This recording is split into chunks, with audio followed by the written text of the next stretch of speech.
Hey, I think we are officially live. Hello, everyone. Thanks for jumping in. I see some questions coming in. I feel bad. I don't have like some sign on. Like everybody's got good sign ons for this. Hiller's like, yo.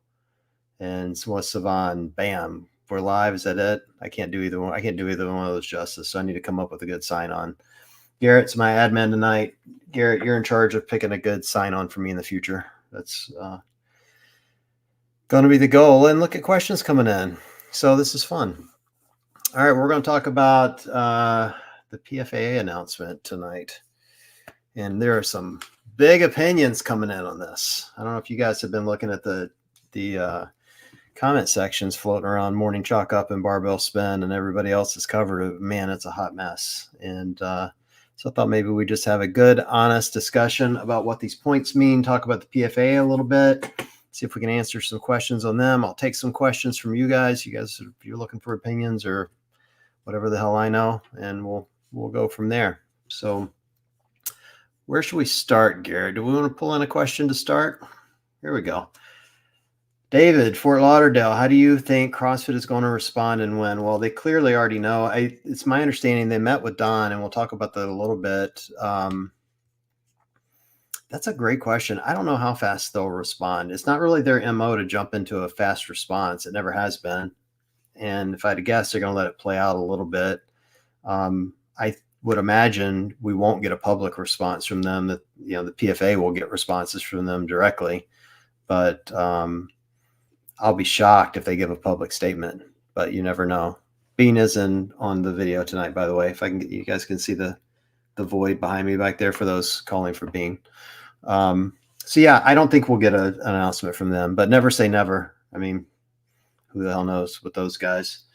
Will anyone really trust the findings of a third-party investigation? That's a great question. I did a video on that a couple of days ago. I think there's a huge asterisk next to it, personally. And they are in a weird position because they're choosing to do their own third-party investigation prior to any potential lawsuit or findings. And while I am glad that they're doing that, I questioned the person they chose. I didn't love him as a choice because he's connected to the Border Patrol, which is a sponsor of the game. So I'm not saying that makes him dishonest or a bad person. Like, I don't really have an opinion on this guy as a person. I think everybody can figure that out for themselves. But I think you want a third party to review to be completely and utterly devoid of any appearance of favoritism. You just want it to give you the facts. And so I think there are going to be a lot of people that question the third party investigation. I do think that when you look at the demands and I'll pull it up on the screen, but if you look at the demands that they made, that was one of the three. And I liked this one from the PFAA. The choice of words is really interesting to me. They keep using the word demand. I know that's obviously very intentional and feels very direct, probably particularly to a community that's used to softer language in a lot of ways. But their first, demand, I thought was appropriate. They demand an appropriate level of transparency between CrossFit and the PFAA regarding third-party investigation into the death and subsequent changes made to protect all athletes going forward. Like, I think that gives CrossFit an opportunity to do the right thing. Like, it's a reasonable request for the athletes to say, we want full transparency, because there is kind of this looming asterisk to the third-party review. And so if CrossFit's willing to unclench their fist here and say, all right, we'll give you full access every step of the way and keep you informed so you don't have to subpoena us for the documents and let you know where it stands, I think that's a good opportunity to start rebuilding that trust. I think if they wait until the investigation is completely done before they give anything to the PFAA, I think you're going to have a lot of people on that side of the ball sitting around stewing, waiting, getting anxious, obviously, more and more annoyed, for lack of a better term. And so I think this is a good opportunity for CrossFit to start to close that bridge between athletes and the event. So Carrie Ann, do majority of athletes support the PFAA? I don't know that for a fact. I know there, obviously those that signed this are some of the top athletes. Annie Thorsdottir, Brent Fikowski, Fisa Gavi's on there, Pat Vellner, all names that you've seen before and that and obviously many that have been on the podium multiple times. And so I think you've got some significant big names that are a part of it. It's my understanding, without firsthand knowledge, but I've kind of heard through others, both through athletes and some that are more familiar, that it's a little convoluted to be a part of. And looking back on it myself, like I've done some work with the PFA, run a few calls with them, and discuss what kind of the future of their organization looks like and how I could help them, because I'm obviously a big fan of the athletes and I want to help them wherever I can. I've kind of always felt that way, and I've never felt like they had such a coherent message that all the athletes wanted to be a part of it. I think we also have to recognize it's a pretty hard thing to organize when your sport is basically just an open call to whoever wants to compete can compete. This isn't like the NFL where who the rosters are going to be. We could have a completely different roster next year. So you typically get, the top of the top athletes, as you can see on the list that sign this, obviously want to be involved because they've, you could argue, have more power within the sport. But I think it would be much harder to get those that aren't even sure they're going to qualify for the games to, pony up the dough to be a part of an association, or to, even be that involved. I mean, the reality of this fledgling sport is most athletes don't make very much money, if any. Even the best athletes don't make a lot of money. So for them to say, all right, I'm going to give X amount of money a month or a year to this organization where I'm not even sure I'm going to qualify is, I think, difficult. So it's far different than an athletes union that you would see in a major professional sport. But I do think their place in the sport needs to grow. And I think they have a place in the sport. It's just nowhere near where it should be at this point in time. If that makes sense. All right, Garrett, give me another question, and then we'll get into a couple of the other demands here from, or maybe let's talk about the second one. So their second demand was that CrossFit create an independent safety team to liaise. I don't know, I'm from Mississippi. I can't pronounce this shit. With the PFAA on an ongoing basis. I laughed when I saw that, because that was one of the first points I put in a video a week ago. So I feel like I want copy credit for that. I think one of the biggest issues with CrossFit for some time is there are not a lot of checks and balances within the organization. And we've seen that across a lot of different things. And, Hiller's been the very best at pointing this out for a long period of time, that they tend to make a lot of mistakes. You can think of it as simple as like they don't have proofreaders for the workouts they put out, and they, continue to have typos. And we've seen, multiple areas in other parts of the business. And so I think having a safety team that's independent from the games itself, that doesn't report to Dave, that doesn't report to anyone other than themselves, that actually has the ability to say yes or no to certain things, would be critically important. So athletes don't have to advocate for themselves, and so CrossFit doesn't have to feel defensive about the decision they're making. I think that's part of the problem between, this battle that you're feeling now, but is, sounds like it's been ongoing for a decade, is, CrossFit trying to do the very best they can do at sport and making mistakes. I think it's fair to say that they've made plenty, and athletes wanting change, and that coming to a head of it feeling like, both sides are judging each other. And so I think an independent team to control that would be a much, much better opportunity, both for the sport, the athletes, the PFAA, for the games team, all of it.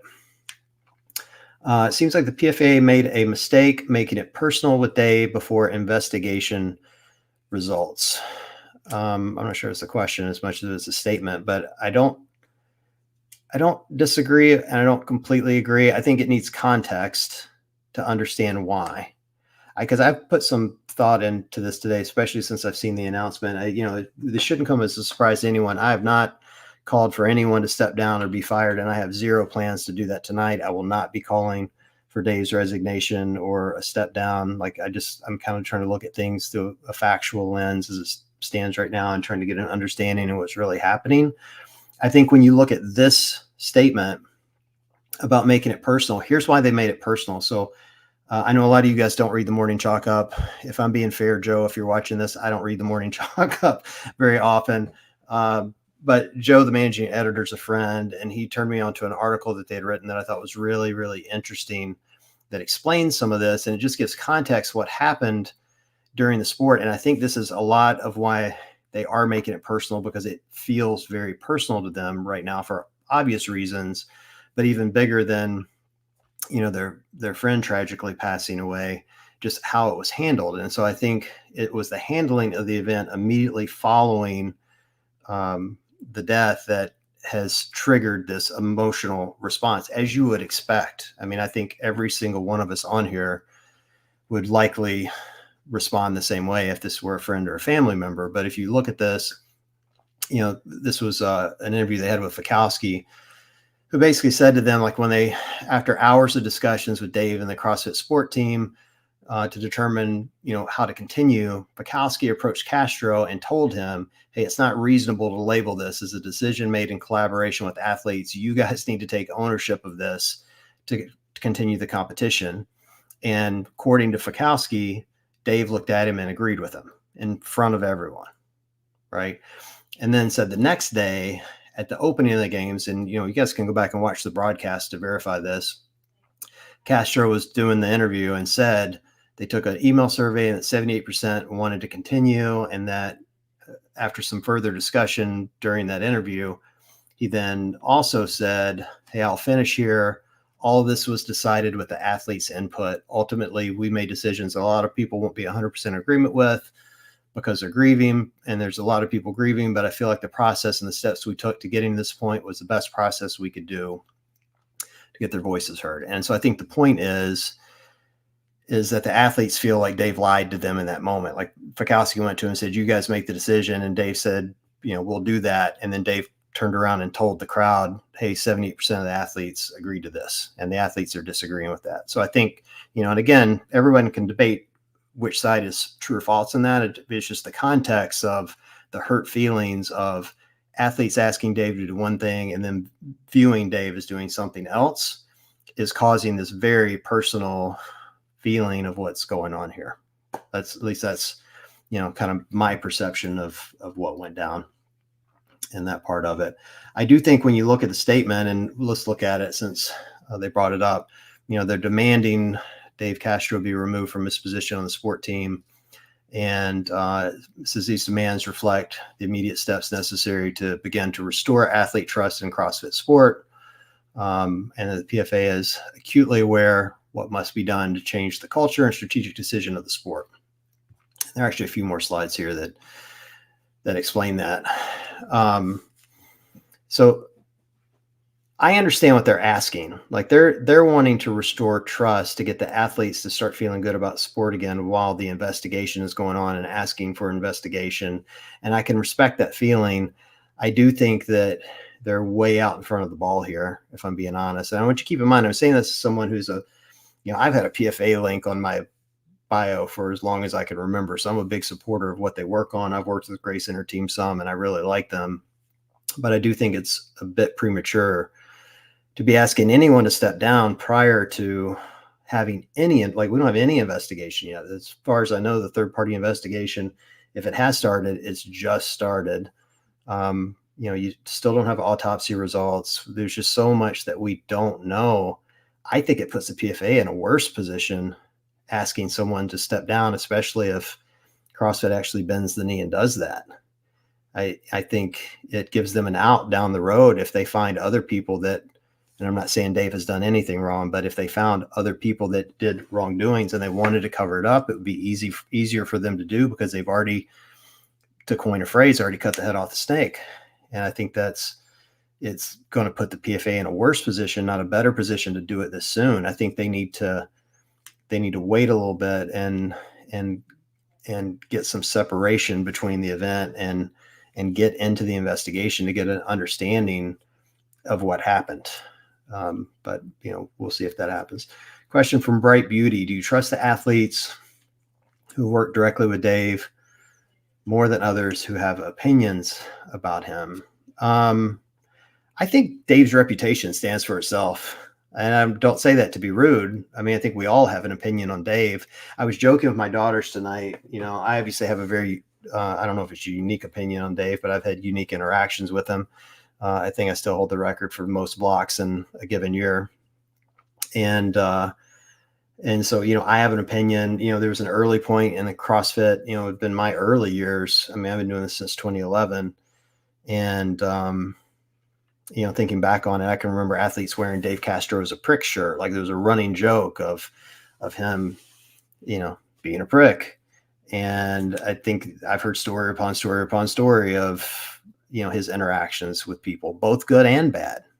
And the joke I was making with my daughters is like, you can't ask for someone's job necessarily because they're a jerk. Like I've had bosses that were complete and other, like I wouldn't spit on these people if they were on fire, but they were great at their job. Right. So you have to separate the feeling piece around, how do you feel about this person as a person and how good are at their job and how competent they are. And that's, kind of the point. Like, I don't think anyone should be taking into account interactions necessarily where they've been, where they feel they've been mistreated, yelled at, whatever, until we have the full facts of the case. And I'm not saying there are irrelevant feelings or those are irrelevant points. Obviously how you interact and deal with, your athletes or your customer base or however you want to view it is important in any business. And I think it should be taken into account, but I think it would be very short-sighted for it to all of a sudden become an issue when, as a community, myself included, we've celebrated this Dave Castro is a prick t-shirt thing and, kind of the drama that comes with it for a long, long period of time. And, and we have this very unfortunate tragedy, and to all of a sudden make that the point, I think is, it'd be disingenuous. Like, I don't think that's fair to anyone, us or Dave, whatever that's worth. All right, Garrett, how about another one? I'm drinking fake beer tonight. I wish I've had more than this, but non-alcoholic beer was all I had in the house. So here I am. Big fun. While you're looking for one, Garrett, let's look at the PFAA people so everyone knows who they are. I've had a lot of people asking, who's on the board? Who are they? Brent is obviously the president of the PFAA. As far as I know, he's been that from the very beginning. And, everyone knows he's called the professor for a reason. He is a smart dude and has done a lot of stuff in his life besides compete, and has been the president of the PFAA and led this. I think he's bluntly kind of pulled it on his shoulders and made it what it is. Without him, it would be far less than it even is now. Grace Palace is the chief operating officer. I've dealt with her a bunch, and she's an awesome, awesome person. And I think they've got her bio here we can look at. She's got 20 years of experience. She worked for BlackRock, which I thought was really interesting. I'm sure not everyone will love that, but BlackRock's a very well organization, an asset management firm. And then her partner, Mitchell Bragg, who's the chief growth officer. Who did he work for before this, if I can remember? I can't remember. I can't see it, but those are the big three that are there. And then they've got the athlete board, which Lazar was was on the athlete board, obviously prior to this. But obviously some, really well-known names like Annie Thorsdottir, Fisa Gavi are all part of that and are active members in it. All right, give me some more questions, Garrett. Hook me up. Here we go. Hey, Rick. How you doing, Rick? Rick and I talk a lot. I think they made a mistake by demanding. Number 3, it distracts from the remaining message, which are actually good discussion points. Yeah, I agree with that. I think they made a mistake by demanding it now. Now, I'm not saying they ever should demand it, because I don't know the facts of the case. I think they're too far out in front of it. I think it's too early to ask for anything, because you have, all you're asking for is trust. Like they're trying to recoup trust for the athletes. And I understand the sentiment that they feel lied to for what happened at the games. But again, I want to have a little grace here and just point out there was no playbook for this. Like it was an unbelievable tragedy that no one in their right mind imagined would happen. Not excusing and trying to protect anyone. I just think to say that Dave should have done everything right in the moment is a difficult ask. And if anyone has ever been through trauma, like I think most of us have, I think we've all made mistakes. Like I'll give you a personal example. When I got divorced, this was a long time ago, I was a totally different person for about 3 years. And I don't want anyone to ever see that person again as long as I live. I was going through trauma. And, you think, Dave, I think it would be fair to say he completely and utterly loves this sport. And I do believe he loves the athletes. He's probably a bit prickly from what people say, but I do think those two things are true. And in a moment of total crisis and trauma, you don't always make the best decisions. So I think you're right, Rick, that we need to give it a little time. It's just too soon. Next question, Garrett. I saw one coming in yellow. Let's see. Oh, you can give me that one, whichever one you want to give me. It's all good. Here, I can grab this one. It's not uncommon for senior leadership to be relieved as you're ultimately responsible. Oh, it's absolutely not. And I don't misunderstand me. When I'm saying they need to give some time, I'm not saying that there should never be accountability. Matter of fact, I think accountability is wildly appropriate and important, and it should happen at some point. But accountability should always happen with a complete view of the facts, always. And it shouldn't be done as an emotional response. Like if there's ever a moment you have to stop and be pragmatic, this is it. And it sucks because you want to be emotional. Like we're all hurt. Garrett, who you guys may know from Glinton Things, is running the chat tonight. And she and I were talking off the air. And I mentioned to her, like, I've literally had a nightmare every night since this happened, because I was, like many of you, watched this live, and I didn't know Lazar at all. Like, he wasn't even on my radar. But it's a traumatic moment because you lose your innocence seeing the sport that you love have something terrible happen in it. And I want to be mad at the world. I want to burn it down. But you can't do that. You have to be pragmatic and stop and find out the facts and try to determine, is someone to blame? Or is this just a crazy group of events that came together that caused a terrible thing that we can maybe avoid in the future, but there isn't a single person that did it? I don't know. We don't have those answers yet. I don't think it's uncommon for senior leadership to be relieved. I certainly have been in corporate management long enough to tell you I have some ideas of how this will end up, but it doesn't do anyone any good to speculate that, because there's a lot that can happen between point A and point Z, and we're still at point A. Like, we got a long way to go before we get the answers to those things. So, David, Fort Lauderdale, thank you for the $10, by the way. Any money that comes in on these questions, by the way, I'm donating to Lazar's GoFundMe, and any revenue generated on this stream for the month of August is being donated. David, so do you think the continued incompetence of CrossFit is trickling out to the broader public, and as such will materially affect future new memberships? So 2025 open signups up or down? That's a good question. I got roasted for this the other day because I agree. I do think it will. And here's why. I think it will in the short term. I don't know what the long term looks like, but I know if you go Google CrossFit right now, you get the CrossFit homepage and you get 12 articles about what happened at the games. And I know the general public, people that are wanting to try CrossFit, that have never tried it before and don't know much about it, are just going to see CrossFit and death. And it's going to scare away some people. So I do think it will certainly impact some future new memberships in the short term. We've already seen some affiliates that are leaving, are arguably far too soon, but some affiliates that are leaving. So I do think there's some of that that's going to hurt. I would imagine, depending on the speed in which this third-party review gets done, it could absolutely impact the open. And let's be honest, CrossFit may decide to forego that altogether anyway. Like, we just don't know what we don't know. That's a little bit part why I think they're way too far out in front of this. Like, bluntly, the open is kind of leverage for the athletes.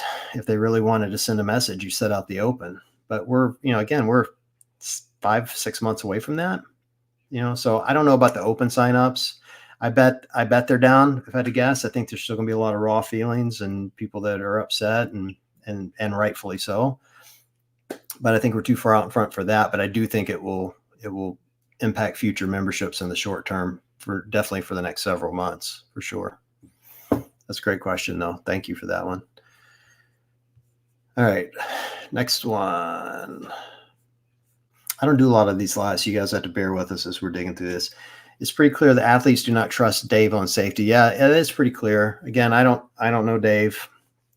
Just, a couple of interactions, and I only know what I hear. There's certainly a lot of discussion amongst athletes currently that complaints over the years have fallen on deaf ears.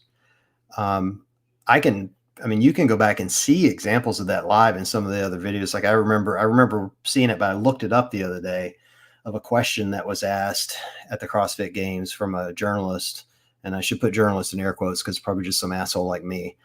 But they asked a question. Oh, what was the question? It was loaded too, man. And it was one of those questions that all you guys would call me woke for.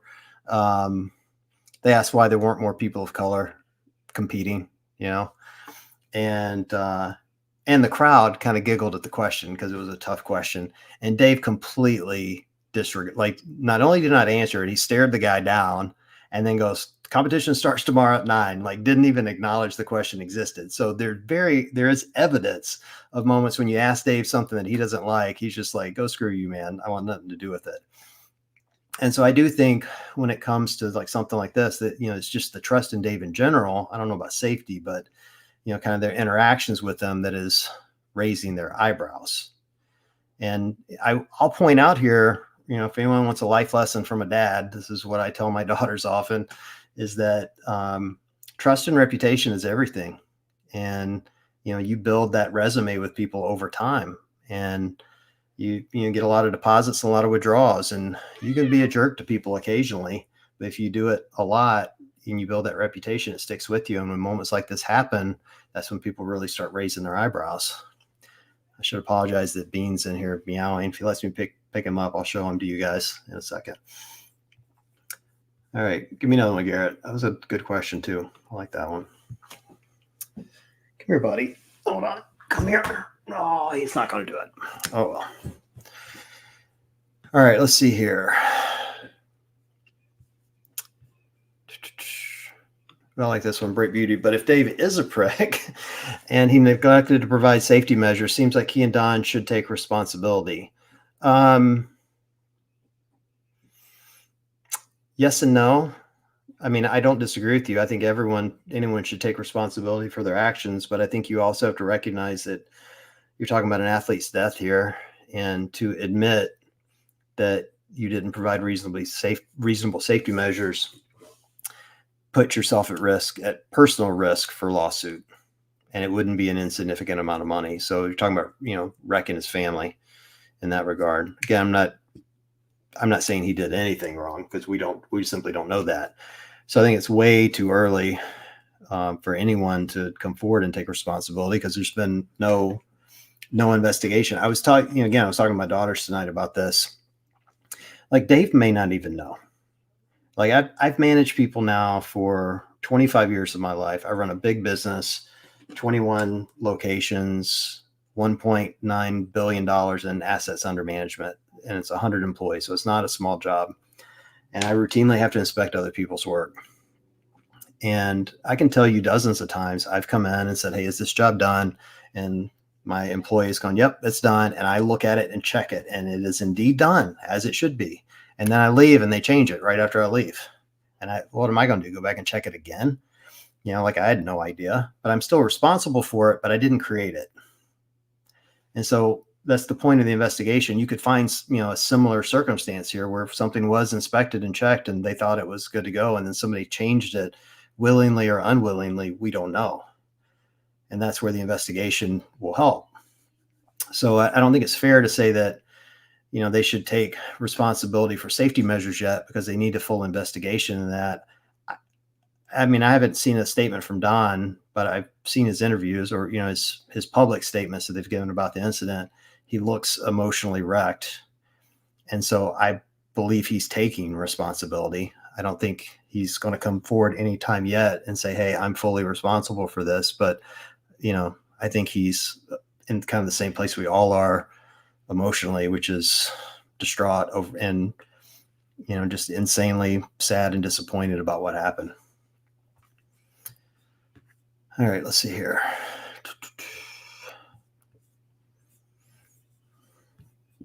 What do you think, Garrett? You see anything fun in here? I see 2 or 3 questions about Savon. Like you guys think I'm an expert.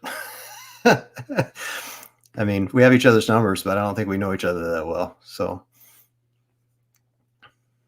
here we go. They don't feel lied to. They said they were lied to. Well, what's the difference?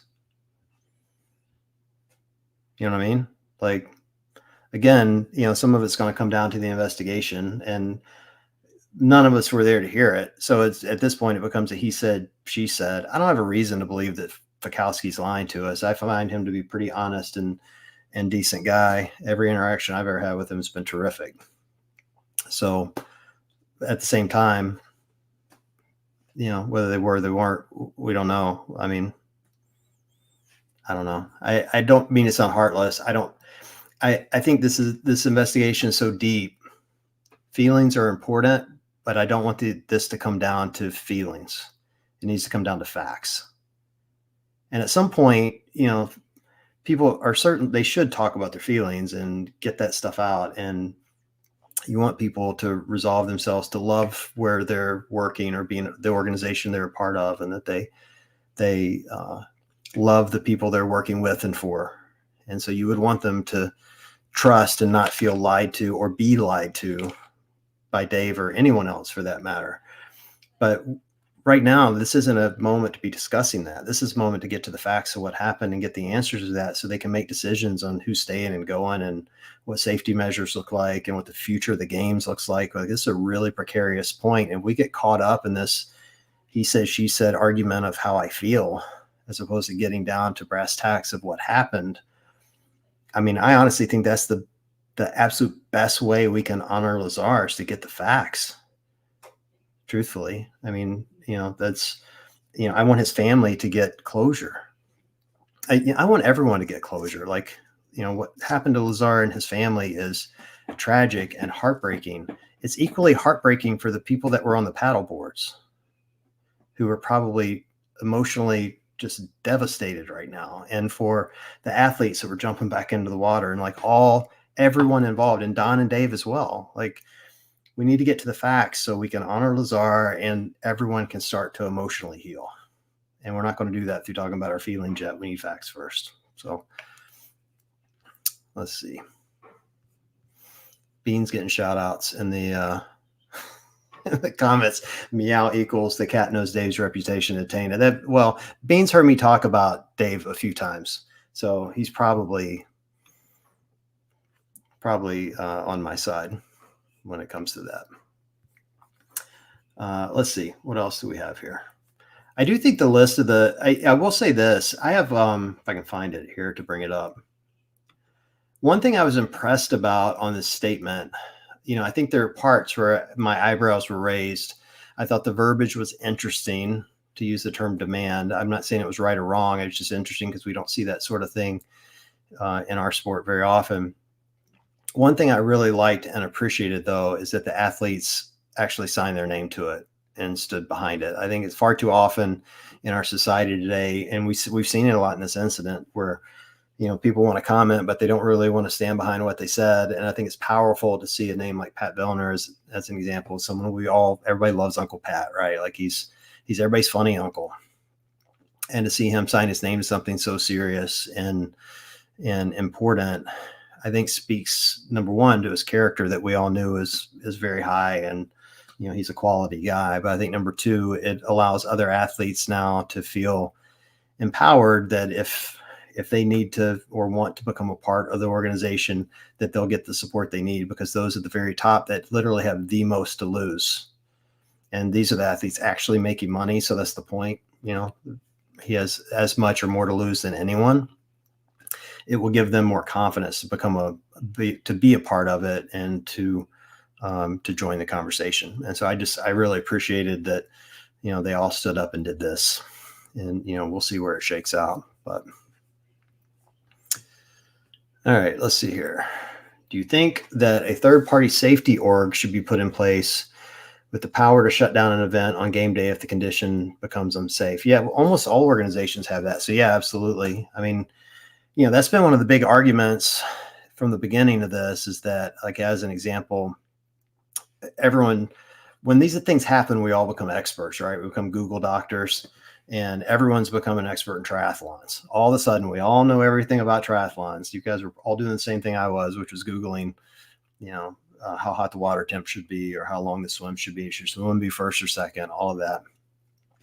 And as I was doing that, just like the rest of you, one thing that kept coming up in articles is that most of these events have some sort of safety organization that put, baseline rules in place, where they were like, I was reading one where they shut down a swim because of a rain, because it just made the swimming conditions unsafe, or it could be water temp, or it could be wind, whatever it may be. And I do believe that having third party is always, or I shouldn't say always, but it's usually a great idea, because you've got the event organizers on one side that have a lot to worry about, not only from an organization standpoint, but they're worried about the money and the spectacle and the crowds and all that stuff. And you need somebody else that their sole job is safety. Like, that's it. Like, they shouldn't be worried about money. They shouldn't be worried about how many people are going to be here. They're just worried about what's going on with the athletes and how can we, get them home safe at night. So I think that's always a great idea. I've been an advocate for a long time, and I've come at odds with many in the community over this, that I think the medical team should have far more say on whether athletes can and cannot compete. And I know there's a lot of debate there that we don't need to get in tonight. I just think that, I want athletes to own their own bodies and to make their own choices. But I also know that, from athletes I've interviewed and talked to, I'll give you a personal example. Emily Ross, a good friend, we chat pretty often. And the first time I had her on the podcast was after she had the blood clot the year at the games and had to have emergency surgery. And she said to me, she was not coming out. If the doctor had not pulled her out of the game, she would not have come out. And she could have died from that, right? Like, she needed a doctor to say, you're done, right? Now, that was obviously a very extreme example, but I think that the doctors need more, or a safety team, needs more say in being able to pull people out. And I know they have some now, but I'd like to see them have a more active role than they do. And, this event will likely highlight that some, and I would imagine create some new rules. So, more to come on that. I mean, that's the stuff that's going to come after, bluntly, after the investigation, but it's good to get it on the radar now so people can think of it. High Heart Wellness, thank you for the $20. We'll donate that as well. Appreciate you have this stream of discussion, even if I'm not fully agreeing with some of your takes. What? Like, come on, I'm spot on. Have you considered speaking with Brent or Pat or other PFAA about this? So, yeah. So I'm in contact with the PFAA pretty often. Grace sent me their press release just prior to me doing this. I talked to her 2 or 3 times earlier in the week. I haven't talked to Pat at all. I don't talk to him very often. I know him, but we just don't chat very often. And I've talked to Brent a couple of times about the PFAA. He tends to send me over to Grace because she kind of handles the day-to-day stuff. Those guys are busy competing and training or whatever. I'd like to get them on at some point. I'm kind of in the mindset right now. I don't want to have athletes on the show because it's really raw for them. And I would feel a little bit like I'm taking advantage of it, if that makes sense. Like, I don't want to ask people to relive what they went through and to have to, get that out emotionally. I think if someone wants to come on and talk, I'm certainly going to allow that to happen, but I want to wait a while. I do foresee moments, I would love to have the PFAA on far more often and discuss, the work that they're doing and let them get the word out. Because I think if there's a couple of things I've noticed during this is that, there's a significant amount of the community that has no idea what the PFAA is doing. And then there's a significant amount that think they're just worthless. And I think that's a big gap between those two. And they need to close that gap to help people understand what their real objectives are, help them get the word out, and to help people understand what they're trying to do. And then if, people still think they're worthless, well, they're welcome to that opinion. But, I just think, more knowledge is better for everyone. And I can't believe you haven't agreed with every single one of my takes. I mean, it's just mind blowing to me, but okay, that's fine. That's fine. I get that feeling too. I mean, that's what's been interesting about this entire event is like reading people's comments and seeing what they're talking about and how many people are completely in the camp of Dave and Don should go. And then there's people that are in the camp that only Don should go. And then, people in the camp that neither should go. Although there aren't as many in that camp. It's usually, hey, we want Dave to stick around. And then there's the bring back Glassman camp, and I think again, we're kind of nowhere near all of that. This is why we need facts to help determine that stuff. Let's see here. This is a fair statement. I'm going to bring it up because I probably worded it wrong. Respectfully, worrying about him being impacted by a lawsuit that will impact his family when a man died is not just. No argument there. Yeah, and I thought about that when I was saying that out loud. So I appreciate, this is Pascal. Thank you for bringing that up. I don't disagree with you. The point I was making is that it would be damn near impossible to get someone to come out at this moment prior to an investigation and go, yep, I screwed up. This is my mistake.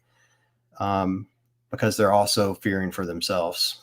I don't disagree with you. It's not just, I want justice for Lazar just like everybody else does.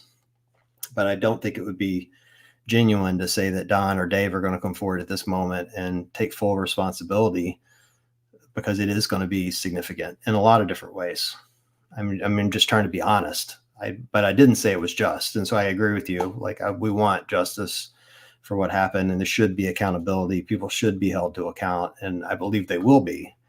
We just don't know who those people are yet. And that's my point, is why they shouldn't take responsibility. I'm not sure we don't know if they think they're responsible. So it's just not fair for me to say yes or no, but I fully agree with you. It's not just, and someone should be held to account. So thank you for helping me clarify my very convoluted way of answering that question. All right, next one. I just see Michael's name and $20. So should I just say thank you, Michael?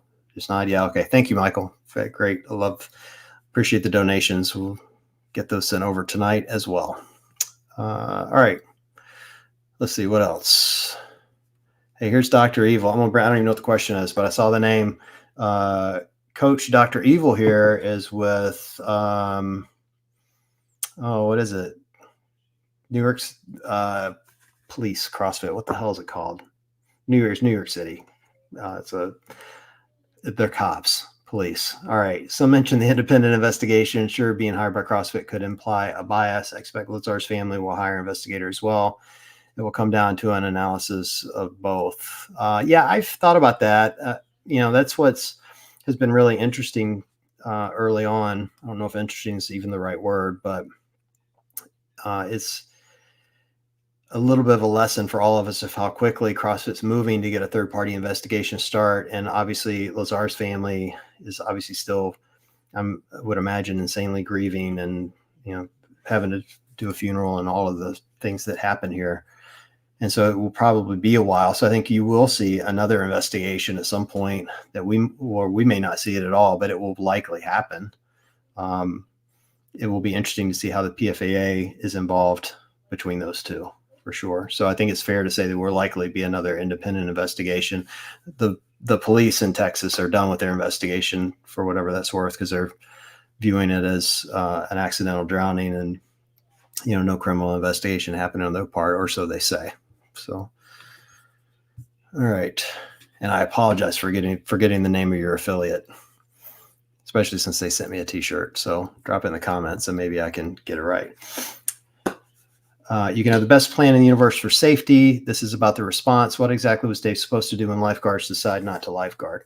Well, that's not a bad point. But I think it's bigger than that. I mean, I remember watching it, and you're right. You can't have the best plan for safety. What we don't know is if they had the best plan for safety. Now, we've all seen it, and there were clearly a couple of lifeguards that were close that could have been there, but do we even know yet that they were actual lifeguards and not just volunteers on paddle boards? And I'm not saying they were or they weren't. We don't know. We don't know what we don't know. We don't know, it's my understanding there wasn't a dive team there or nearby. We didn't see jet skis. I don't know how many people were in the water with them. We don't know who approved the safety plan. So you're right. It is about response. We just don't know what their plan was, or even the qualifications of the lifeguards and their certification. So there's just so much between, the safety plan that could be the best plan in the universe, as you put it, and the response that was needed and their ability to deliver on that response, which again is why we need the investigation. So let's see here. New York PD CrossFit. Thank you. Jesus. Why am I like brain dead tonight? It's just terrible. Couldn't think of it. Great affiliate. They sent me an awesome t-shirt. They sent one to my dad too, who has literally had Fox News on since 1996. And he wears that thing proudly because he is all about supporting the police and he loves it. And I wear mine too. So thank you for that. Roy loves working out in his New York PD CrossFit shirt. Jeff here says there were a ton of jet skis on the lake. I saw one. I didn't see a ton. I will say, it was interesting. Sean Woodland and I were going to do a wrap-up show that day. And so I was taking notes. I never do that, for the record. Like I don't follow the games that closely, but because I was going to do a wrap-up show, I was taking notes. And so I noted there was a single jet ski when they were running, and the jet ski was like kind of following them down the path. And then they had their really crappy coverage. They had like a GoPro on that bicycle, and they had a drone that also looked like it had a GoPro on it. And so I was taking notes and noting, it appeared as if they were saving money on the stream, and they weren't covering the women at all. It was basically just the men. And then when they got in the water, I started taking notes, and I noted then I didn't see the jet ski anymore. And I only saw 4 people in paddleboards. Now, again, there could have been more. And at the time, I thought to myself, that doesn't seem like enough safety people. But I also thought, yeah, but the stream coverage is so shitty, I'm probably just not getting the full picture, which I think is why the investigation is so important, because I know what I saw, but I don't know what I saw was accurate, because I'm positive the coverage was bad. So I don't know if there were tons or there weren't. If you were there, Jeff, let us know, because I'd be interested to know how many jet skis were actually in the water. But here we go. Slater says there were 2 jet skis with 2 people on each of them. So there we go. And Bright Beauty says 2 does not equal a ton. So I like how you guys do math very quickly. That's good. It was interesting. I mean, again, I don't know a lot about how many they should have. I don't know what the proper number is. The only part for me that felt a little weird was, it's a staggered start because it's second and it's harder to view. And so that's why the 4 paddleboards felt less to me. But again, I don't know what their safety plan that was approved and what is usually appropriate. So interesting stuff here. Response also being when a spectator jumps in the water screaming, it's time to act, not force a spectator out. Yeah, I get that. I think we're all more than a little traumatized over people having to go in the water over it. Man, I'm not even sure how to respond to that one. I mean, it's the right statement. I think that's part of what's been so troubling for all of us is like, those of us at home saw the video and can see it very clearly, but what you see on TV and what you can see in person at eye level is usually far different. And then to that point, you've got spectators trying to go in and they're getting pushed back. Like we don't know what that, how that urgency feels, meaning, like you see, it's a terrible analogy, but you see people run on the field at football games, for instance, and they get stopped, which is a much different thing. You never see that at a CrossFit event. So I have to imagine whoever was stopping them just didn't know what the hell was happening. Like they were probably equally confused. I'm not making excuses for them. I'm just like trying to think how I would be reacting in the moment. And I think that's why it's so traumatic for all of us. Cause we're all looking at this going, man, there's 100 different things that could have happened to get a different result. And it didn't happen. So, all right, here's one I want to talk about. Don Fall was on record stating he would cut costs, put 2 and 2 together. Well, he actually said that on my show. So I asked the question of him that made him say that. So I think we need to put it in context. I'll give you the full context. You're welcome to go back and watch it. We had the interview with him back in February. It was on Kettlebells and Cocktails. It was like the first week of February, like maybe the 8th, if I remember right. And here's where the topic came up. So I actually gave him a compliment for how they were managing the business financially. When you are trying to right size a business and make it profitable, which is obviously one of their key tenets, there's a couple of ways to do it. And I think I framed up the question with, hey, you've done it exactly the way any business I've ever run would be done. You cut costs, which typically also includes layoffs, and you try to drive revenue. I mean, business isn't much more than that. You drive revenue and cut costs. And I mentioned to him in that sentence, and I said to my co-owners of the affiliate, the next thing we're going to get is a fee increase on the affiliate fee. And sure as the world, it happened, which is why he came on the show, was to talk about that. And so I set it up with, hey, you guys cut costs. And so I think he was trying to make a point of, yeah, and we're going to continue, and we're going to take cost out of the games. And so I'm going to make some points here of where they actually cut costs. I cannot speak to how they cut costs out of this year's games for specific events. So Jake, you may be 100% right. Maybe they did. If you're implying they cut money from safety, it's possible. I don't know, they didn't. But here's what I do know they did. And what was the topic of that discussion was they moved the games from a more expensive location in Madison to a less expensive location in Fort Worth, because Fort Worth gave them a discount to do so. They put it in a larger venue, which allows them to sell more tickets to drive revenue. They took the Masters games and the teens and the adaptive games and pawned them off on other competitions to save themselves that money. So now they're not incurring the cost of running those 3 competitions. So huge cost savings. So when he says we're going to take significant costs out of the games, he quite literally took 3 divisions, adaptive, teens, and masters, and cut them from the CrossFit games. So he absolutely cut costs from the games. And we can see that very clearly. We don't know if he cut it from safety. We don't know that at all. So that's part of the investigation. You may be 100% right, Jake, maybe, but we don't know. We do know he wasn't lying when he cut costs, because we can see it happen. We just don't know where else costs were cut. So I will also say that after I had that conversation with him, I have another friend that's on the games team who works directly for Dave. I'm not going to name names on this, but I reached out and said, hey, I had this discussion with Don. Are you getting laid off? Like, I was asking questions about where are the cuts coming. And they said to me, yeah, we've had some cuts, but we're making it work. It's really not a big deal. So at the time, and again, this was back in February, this person said to me, these cuts don't feel like a big deal to us.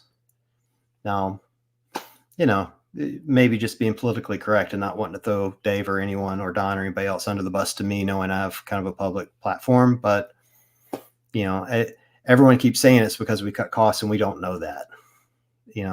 I just hate that clip was taken off my show, and it's a little out of context because you can't get the full picture. And that's Don's fault for, kind of being a little braggadocious on my show. And I appreciate it because it gave a great talking point, but now it's biting us all in the ass, including me. So I appreciate you bringing that up though, Jake, because I do think that's an important part that, we're going to have to continue to look at and get the answer to. And for the record, I've been asking around trying to find out, and not shockingly, they're very tight-lipped right now around where costs were cut. So we'll see. And Asymmetrical Ear says very smartly, if we find out Don cut costs that were specifically related to safety, we're having an entirely different conversation. Absolutely. I don't think that's up for debate at all, but we'll see. All right. What else? See anything else in here, Garrett? Are we putting you to sleep yet? I can't hear you. I can bring you in though. You guys want to meet Garrett? I'm going to bring her in. Hey, you guys all know Garrett from Glutton Things. Glutton Things is a fantastic show on the YouTube channel that you guys need to all go subscribe to. She's had me on a couple of times, and every time it's been fun. Hey, I wanted to ask one thing, the last thing that you just talked about when it comes to cutting costs. Mm-hmm. Is it possible? So when they were in Madison, they had these big screen TVs outside, or they had like all this. And they didn't have that at Dickey's. Mm-hmm. Is it possible that the cuts came from there? Oh, there's so many places cuts could have come from. so many. And yeah, that could absolutely be one of them. Like I wasn't there obviously, but I've heard, like as an example, Vendor Village was much different this year. That could be part of the cost savings of how they set that up, what they're charging for it, what it costs them to put it on, because it does cost them something to put it on, even though they're charging for it. Any cost associated with the games would be taking money out of sport. And by the way, taking money out of the sport doesn't necessarily mean taking it out of the games. The Open is part of sport.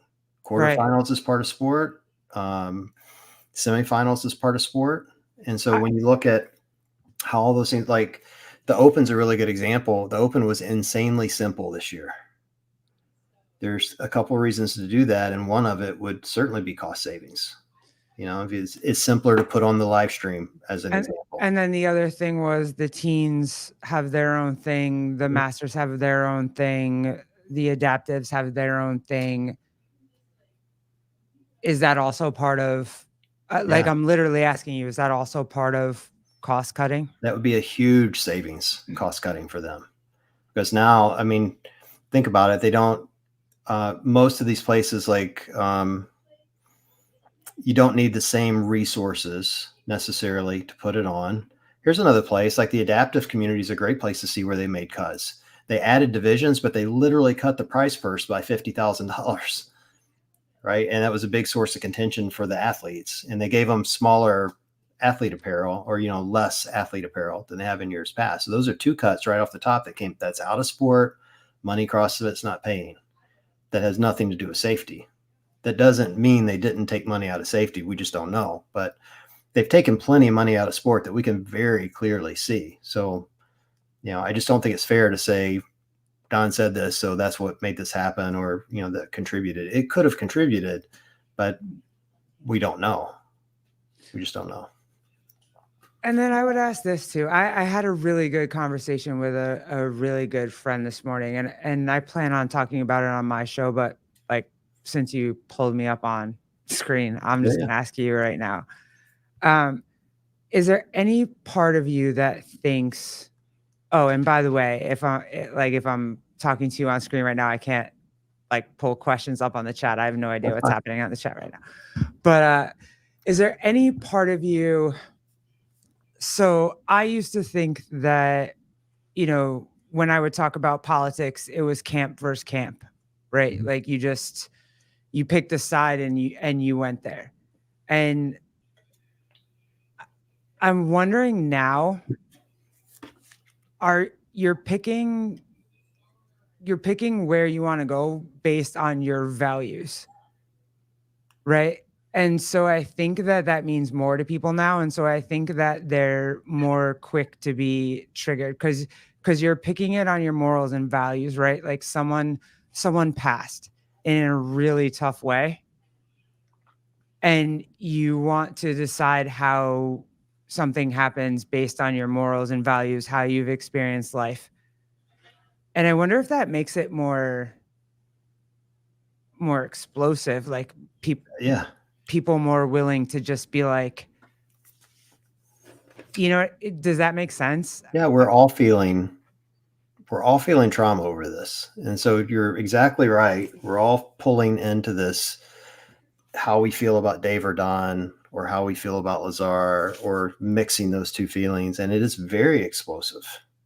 Very, I'll just give you personal feelings. Like I've interacted with Don a dozen times. I like that dude.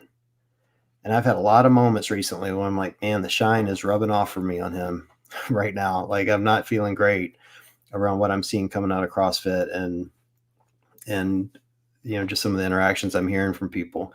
And it doesn't mean I dislike him now. I'm just saying that's just part of the emotional response that comes from this. And I think this emotional response that we're all feeling is incredibly natural. And I hope we can all find a moment to take a deep breath and quit fighting with each other and let the facts come out. And then we'll fight again, because this is the CrossFit community and that's what we do, right? Yeah. We'll find ways to fight, but at least we'll fight with facts, and that's a better place to be than where we are right now. Yeah. Yeah, we'll fight again. Yeah. But I do want to say that it's okay that we fight because we're family. Yeah. And when you fight as family, you always end up coming back to each other. It's not, you know what I mean? Eh, Be upset, be sad, be angry, be mad. At the end of the day, like it is a community, Yeah. and we love each other. Yeah. And hopefully we'll find our way back there.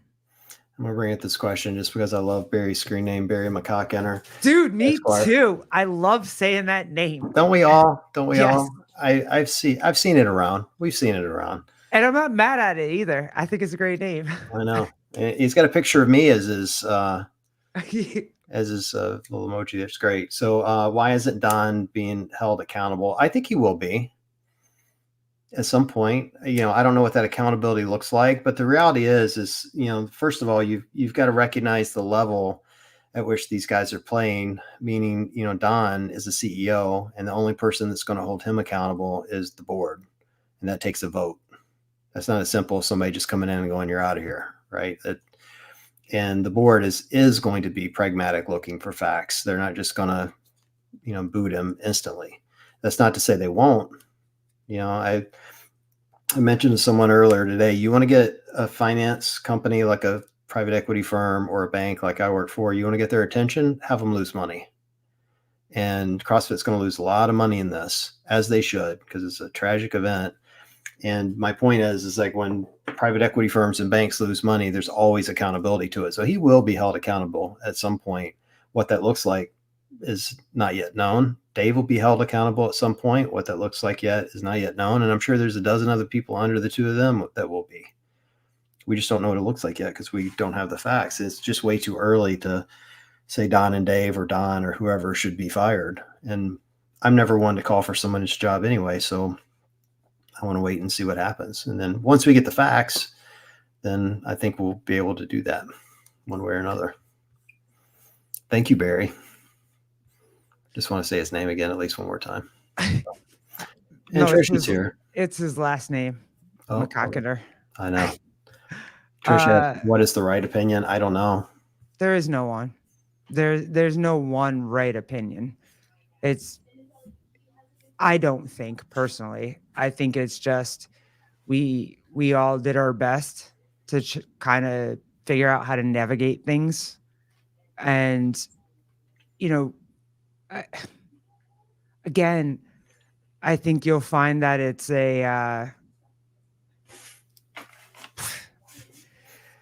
we have to wait and see. But I think the wrong opinion is defending people currently. I don't think we should attack or defend. Like we all have friends there, right? And so some people are friends with Dave. Some are friends. Like I would consider myself a friend of Don. I'm not going to attack or defend Don at this point. We just need the facts to come out.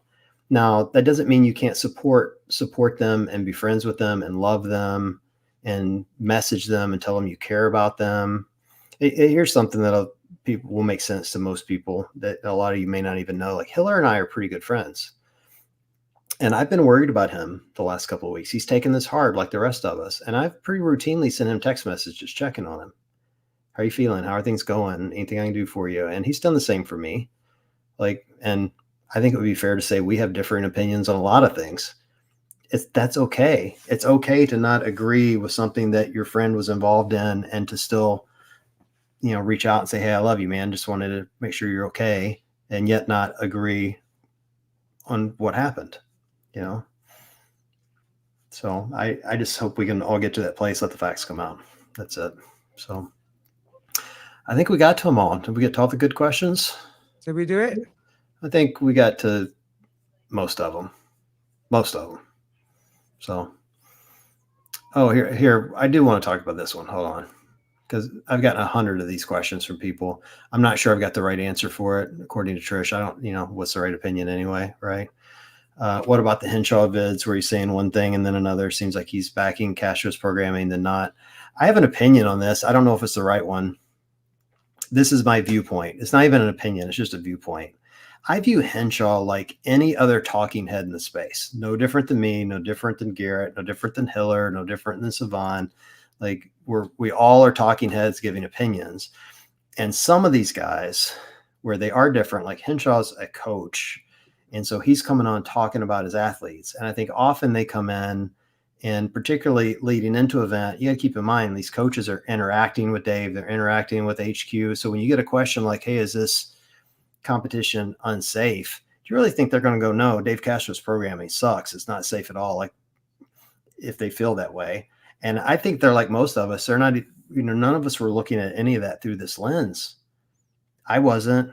Like, I've looked at a lot of workouts in my life, and I've, up until this moment, thought I was pretty smart to figure out when something didn't look right. And I didn't even blink at it.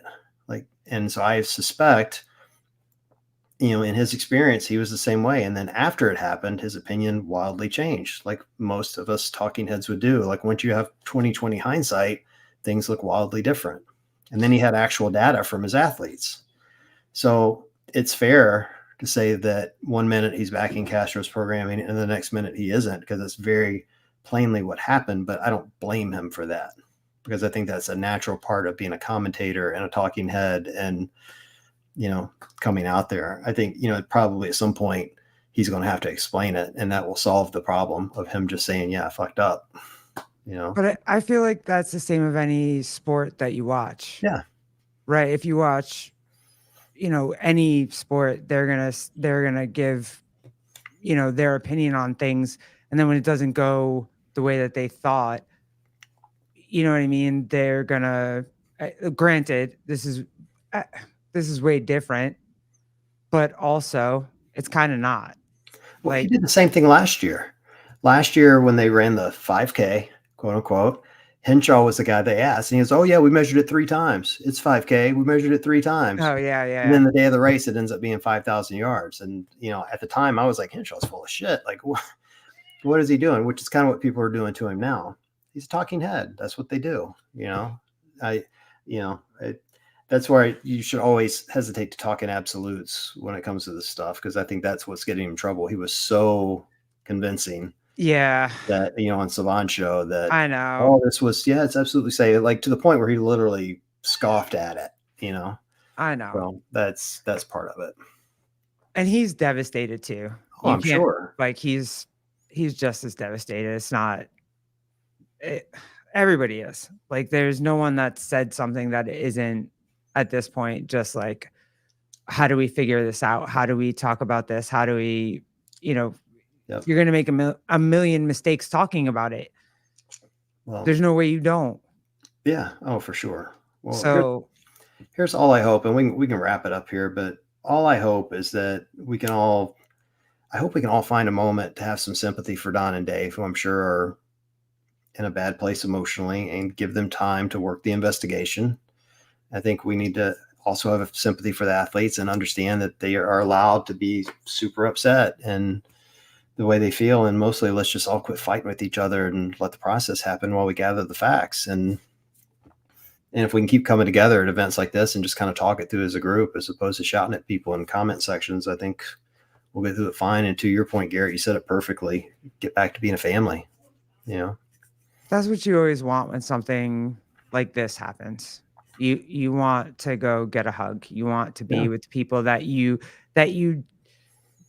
your community that you do this with. This is what you guys do every day. This is like the CrossFit community. This is, you rally around each other all the time. It's the most beautiful thing about it. It's why, like, I was drawn to it to begin with.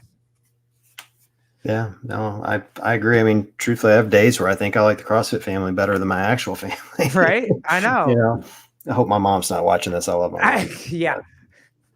But it's just the truth, though. And I think that's the thing. We just all love each other so much. And we want, I've said this a couple of times over the past week, like, we all want what's best for the community. And this has been such a horrible event. That's absolutely not what's best. I think that's what has us so rattled. We just couldn't in our right minds imagine that something this devastating could happen to a community that we all just adore, and so we just need to get past it. Well, thank you to everyone for joining. For those of you guys that donated, thank you. I'm going to donate that money to Lazar's family's GoFundMe. And so I'll get that done tonight. And Garrett, thank you for hosting and moderating the chat. I was a little afraid we'd have some crazies, but we had none. And so you didn't have to kick anybody out. So thank you for that. Look, let me tell you, it is so scary being you can never don't ask me to do this again, because as a podcast host, like sitting in the background and not being able to talk is like I want to help you out, but at the same time I want to answer the questions. So I almost got my keyboard and was like, yo, I'm typing to everybody right now. I just can't. But it was really cool. Thank you for the opportunity. I appreciate it. I owe you one. You were the only person I thought of I trusted to do it. My daughter actually offered. She's like, I've moderated chats. I'm like, you don't know CrossFitters, baby girl. They will eat you alive. You I tried as much as I could. It was awesome. Jonathan Ortega, yo, what's up, dude? Thank you. Appreciate you. Love you. Yeah, love you, dude. All right. Thanks, everyone. Appreciate you guys joining, and chat with you soon.